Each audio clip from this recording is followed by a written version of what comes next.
Hello student, तो हम अपने लेक्चर को आगे बढ़ाते हैं। केमिस्ट्री में हमने कल स्टार्ट किया था chapter basic concepts of chemistry, ठीक है, रसायन की कुछ मूलभूत धारणाएं। अब हम उसी चैप्टर को थोड़ा आगे बढ़ाने वाले हैं। उसी चैप्टर में हम ये देखेंगे कि अब आगे इंपॉर्टेंस क्या है केमिस्ट्री की, ठीक है, रसायन की जो महत्वता है वो कितनी है, क्या है वो किस किस क्षेत्र में, ठीक है। तो हम हेडिंग यहाँ पे मैं डाल देता हूँ, स्कोप ऑफ केमिस्ट्री, ठीक है। अगर हम हिंदी में बोले तो रसायन शास्त्र की का कार्य क्षेत्र। अब अगर हम केमिस्ट्री को डिफाइन कर चुके हैं, अगर मैं इसकी इंपॉर्टेंस बताने जाऊं तो मुझे नहीं लगता कि कोई ऐसी फील्ड है जहां पे केमिस्ट्री की इंपॉर्टेंस नहीं है। हम अपनी लाइफ को बहुत इजीली मेंटेन कर पा रहे हैं, हम अपनी लाइफ में बहुत ज्यादा सुखी से रह पा रहे हैं, ये भी केमिस्ट्री की वजह से, ठीक है। इंडस्ट्रियल मैन्युफैक्चरर, यहाँ तक कि मेडिसिन, दवाइयाँ, यहाँ से सारे जितने भी क्षेत्र हैं वो उन सब में केमिस्ट्री की बहुत ज्यादा इंपॉर्टेंस है, ठीक है। सबसे पहला हम क्षेत्र देखते हैं वो है मेडिसिन, ठीक है। मेडिसिन या फिर दवाइयाँ, ठीक है।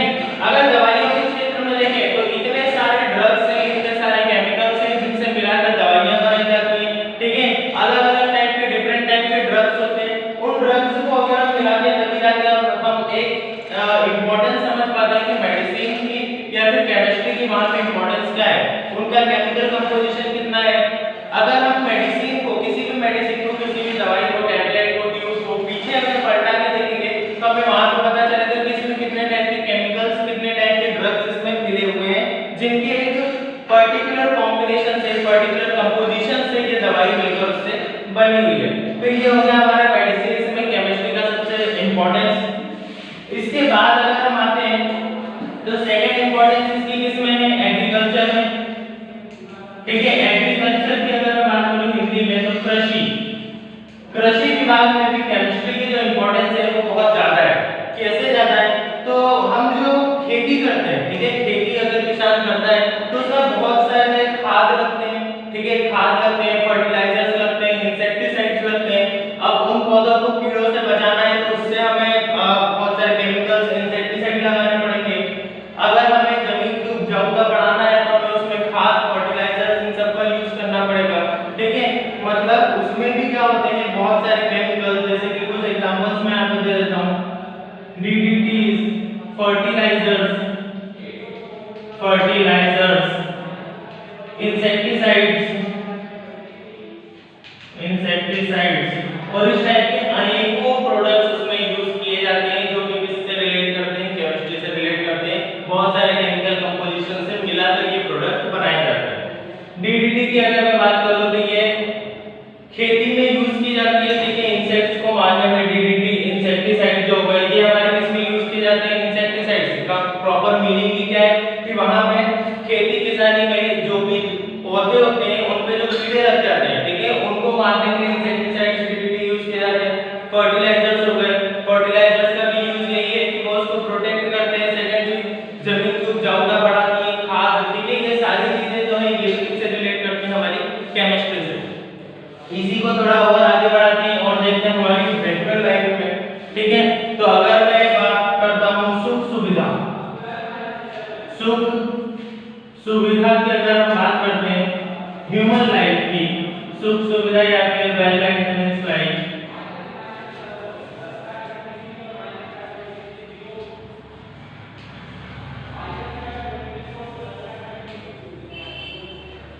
इजी लाइफ की अगर हम बात करते हैं यहाँ पे भी केमिस्ट्री का बहुत इंपॉर्टेंट रोल है।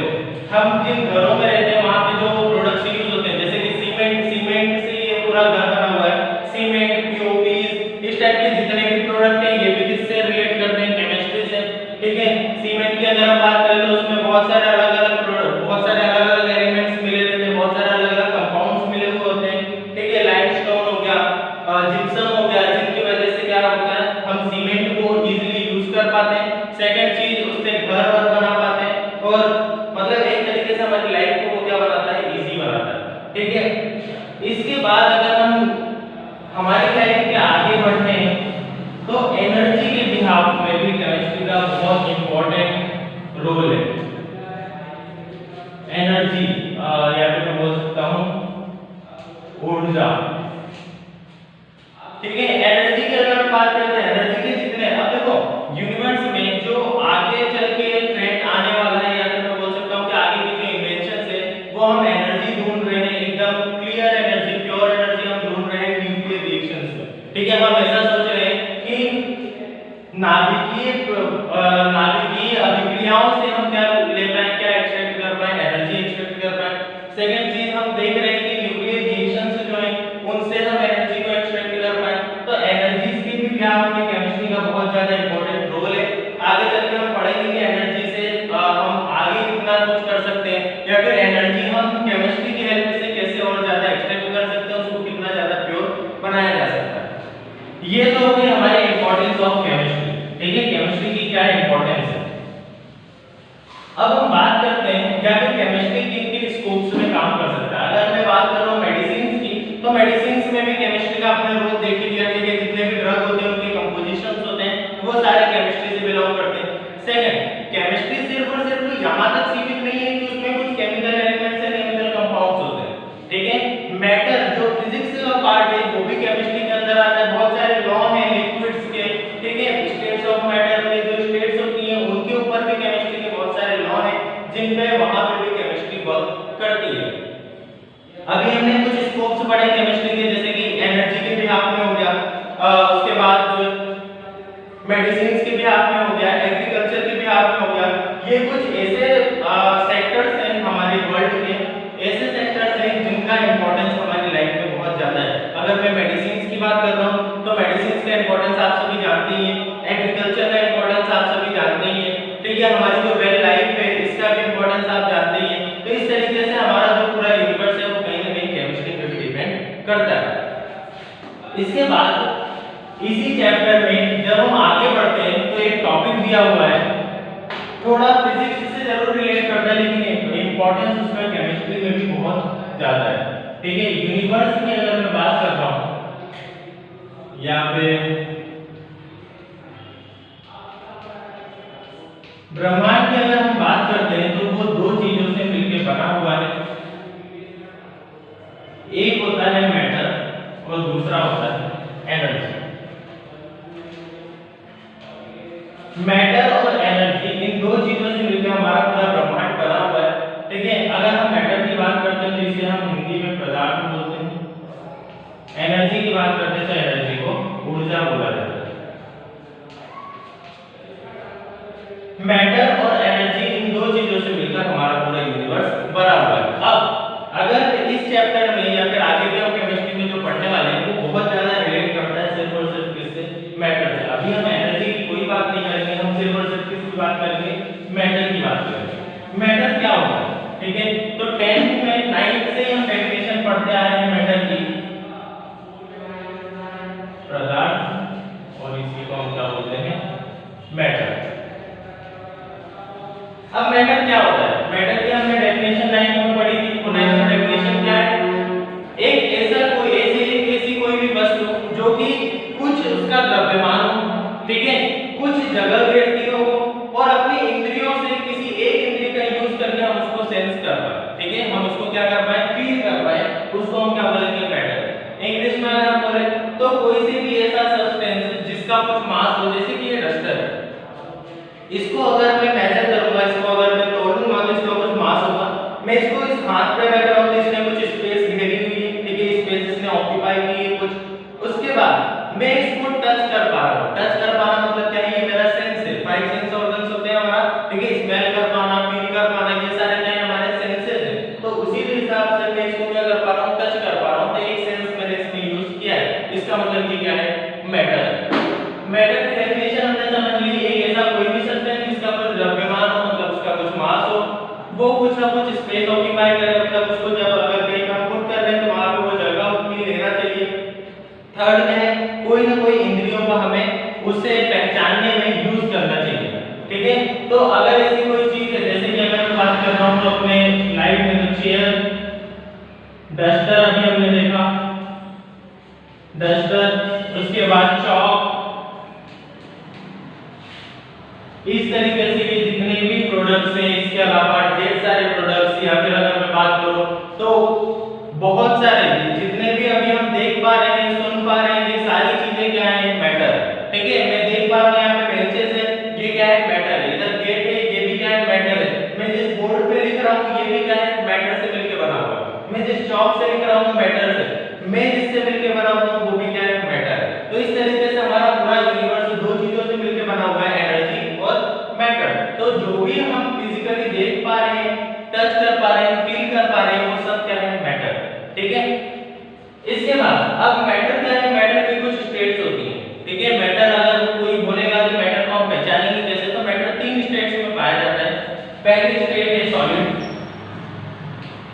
पहली स्टेट हो गई सॉलिड, सेकंड हो गई लिक्विड। ठीक है, यह 9th से पढ़ता आ रहे हैं, इस चैप्टर में इसका रिवीजन दिया हुआ है। और थर्ड हो गई गैस। अगर हम हिंदी में बोले तो सॉलिड को बोलते हैं ठोस, इसको लिक्विड को बोलते हैं द्रव्य, और गैस को बोला जाता है गैस, एज इट इज।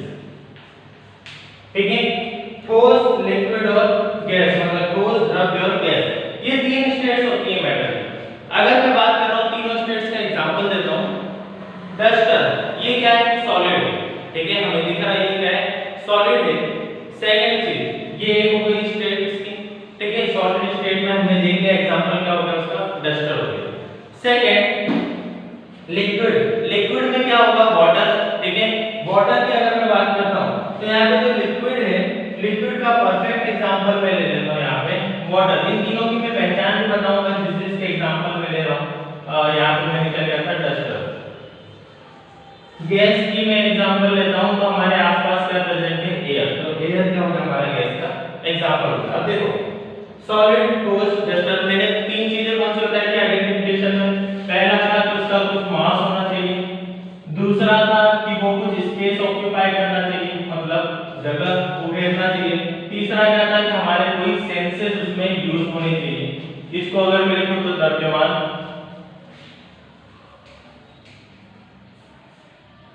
यहाँ पे सेंसेस की अगर मैं बात करता हूं तो इंद्रियां। ठीक है, अब पहला देखते हैं, एक step by step solid, liquid, gas समझा कि यहाँ पे चैप्टर इस पार्ट को एंड करेंगे। कल मैं बताऊंगा कि इसके फर्दर आगे क्लासिफिकेशन क्या है, मैटर को किस तरीके से क्लासिफाई किया गया। ठीक है, अभी तो इसके तीन स्टेट्स होती हैं। पहला क्या हो गया, डस्टर। डस्टर की अगर मैं बात करता हूं तो उसका कुछ मास है, तो हाँ मैं जब डस्टर को मेजर करूंगा, ठीक है, तो उसका मास कुछ ना कुछ निकलेगा। मैं कहीं पे डस्टर को रख रहा हूं तो वो कुछ ना कुछ स्पेस या फिर जगह घेरेगा।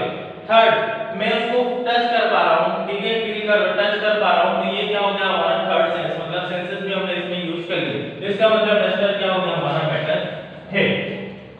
सेकंड पे जाते हैं हम वाटर। वाटर की अगर मैं बात करता हूं, वाटर का कुछ मास होता है क्या, तो हाँ वॉल्यूम इसका जरूर होगा। कहीं पे भी मैं वाटर को रखूंगा तो उसका वॉल्यूम होगा, मास होगा।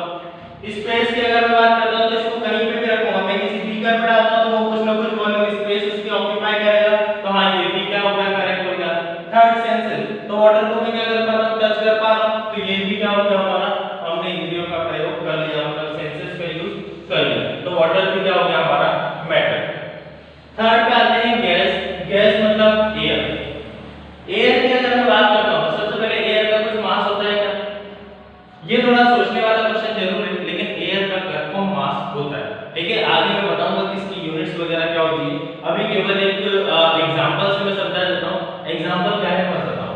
जब गुब्बारे वाला जो रहता है उसके पास में एक सिलेंडर रहता है, ठीक है, हीलियम गैस का या फिर किसी अदर गैस का, जिससे वो क्या करता है, गुब्बारे में हवा भरता है। अब उसी गुब्बारे वाले के सिलेंडर से देखना, अगर मैं एयर को, उस सिलेंडर को अगर मैं देखता हूं, ठीक है, घर में जो हम सिलेंडर यूज करते हैं, अगर उससे मैं गैस जो होती है उसमें उसको निकाल देता हूं, गैस हम यूज कर लेते हैं, खाली सिलेंडर रहता है तो उठाने में वो हल्का रहता है एज कंपेयर टू भरा हुआ सिलेंडर।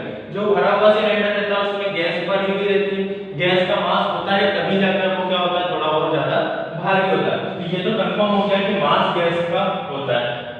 स्पेस, तो सिलेंडर के अंदर जितनी भी इसने स्पेस ऑक्यूपाई की है, तो मतलब क्या है कि गैस जो होती है वो स्पेस भी ऑक्यूपाई करती है। एयर जो है, एयर भी क्या, एयर बेसिकली है क्या, बहुत सारी गैसेस का मिक्सचर। ठीक है, तो वहां पे क्या है, यहाँ पे भी स्पेस को ऑक्यूपाई करेगी। सेंसेस, हम एयर को टच तो नहीं कर सकते, लेकिन क्या कर सकते हैं, फील कर सकते हैं। तो एयर को हमने सेंसेस भी यूज कर लिया, मतलब इंद्रियों का भी प्रयोग कर लिया, तो इसका मतलब क्या है, एयर भी हमारी क्या है, मैटर है। आया इतना समझ में? यहाँ पे जो तीन चीजें हैं, सॉलिड, लिक्विड एंड गैस, इन तीनों चीजों में ये याद रखना कि स्टेट्स ऑफ मैटर तीन ही होती है। फोर्थ स्टेट बोला जाता है कि प्लाज्मा नाम की एक स्टेट होती है। प्लाज्मा स्टेट आपने सुना होगा कि जो जेली होती है, ठीक है, जो शॉप्स पे जेली मिलती है खाने वाली, ठीक है, उसकी जो स्टेट होती है वो ना ही लिक्विड होती है पूरे तरीके से, ना ही सॉलिड होती है पूरे तरीके से, उस स्टेट को क्या बोला जाता है, प्लाज्मा स्टेट। लेकिन अभी तक उसको फोर्थ स्टेट ऑफ मैटर इसलिए नहीं बोला गया क्योंकि ऐसा माना जाता है कि वो दो स्टेट्स से मिलकर ही बनी हुई है। ऐसा मानते हैं कि सॉलिड और लिक्विड से मिलकर ही प्लाज्मा स्टेट बनी हुई है, इसलिए हम अभी उसको स्टेट्स ऑफ मैटर में कंसीडर नहीं करते। तो मेनली तीन स्टेट्स होती है मैटर की, वो यही है, सॉलिड, लिक्विड एंड गैस। कल जो हम पढ़ने वाले हैं वो है मैटर का क्लासिफिकेशन, दो टाइप के मिक्सचर्स। हम देखेंगे कि होमोजेनियस मिक्सचर क्या होता है, होमोजेनियस मैटर क्या होता है, हेटेरोजेनियस मैटर क्या होता है, ठीक है। इस तरीके से होमोजेनियस हेटेरोजेनियस पढ़ने के बाद हम ये देखेंगे कि मिक्सचर और कंपाउंड में अंतर क्या होते हैं।